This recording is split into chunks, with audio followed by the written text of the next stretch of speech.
Hey guys, it's Kales, and I'm coming at you with a recommendation video. It's a little bit different, similar to one I've done previously, but I like this kind of way of recommending books. So this is books I've recommended to my sister and that she's actually read.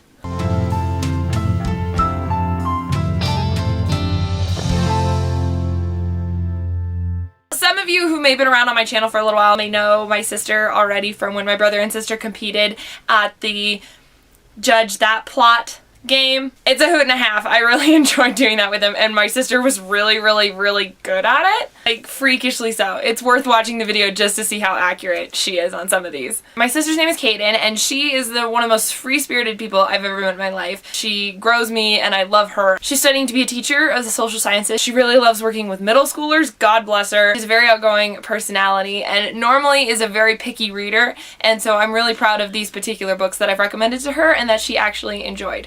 So here goes nothing. This book is actually special to me and both my siblings, and that is Life of Pi by Jan Martel. Life of Pi, if you guys don't know it, it's an excellent book and a great adaptation of a movie, but seriously, read this book because it's so much more in-depth. This is a special book because my siblings and I have all read it at different stages in our lives, and we had to read it for school, but the fact that all three of us read it and all three of us loved it, and the fact that my household owns 3 different copies because none of us can stand to have the other one have the other copy is hilarious to me.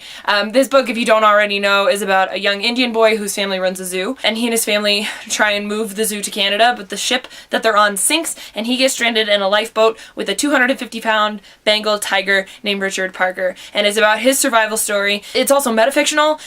Guys, man, it's brilliant. It's also a great talk about faith and love and the human need to connect and the human need to survive, and also what stories do for us in dire situations and choosing what we want to believe versus truth, and it's fascinating and wonderful and an excellent read. It's really one that makes you think, and you gotta kind of dive into it, but like I said, it's really special to me and my siblings because we've generated some amazing conversations because of it. The next book that I recommended to my sister was Hyperbole and a Half, who is actually a blogger, and you guys know her from her comics of all the things, you know, and her very dramatic tellings of things, hence Hyperbole and a Half. This is actually, I guess, a graphic memoir.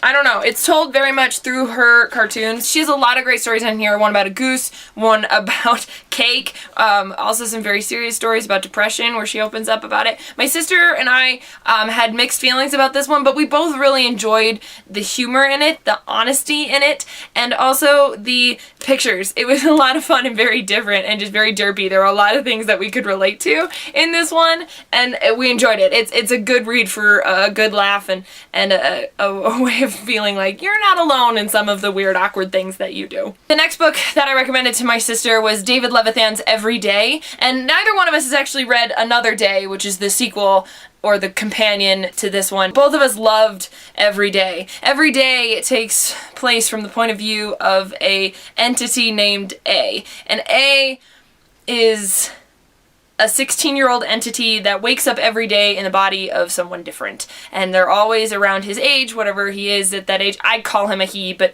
he's really an entity with no firm gender identity or sexual identity or anything like that. And A falls in love with this girl named Rhiannon, and Rhiannon challenges him, and it's like this idea of how do you hold a relationship when he changes bodies every single day. It's such a great commentary on identity and love and teenage love and just who we are as people, and also belief in oneself, and I really enjoyed it, and my sister loved it too. She told a lot of her friends about it and said this was such a great revolutionary book talking about identity, and she thought it was excellent, and so it's one of our favorites, and I keep a copy because I love sharing this book with people. Then this next book is quite an anomaly between me and my sister. I read this book and I instantly thought of her because my sister, while also being a teacher, is an artist. She's drawn a lot of the artwork that's in my room, particularly this one, which is my absolute favorite.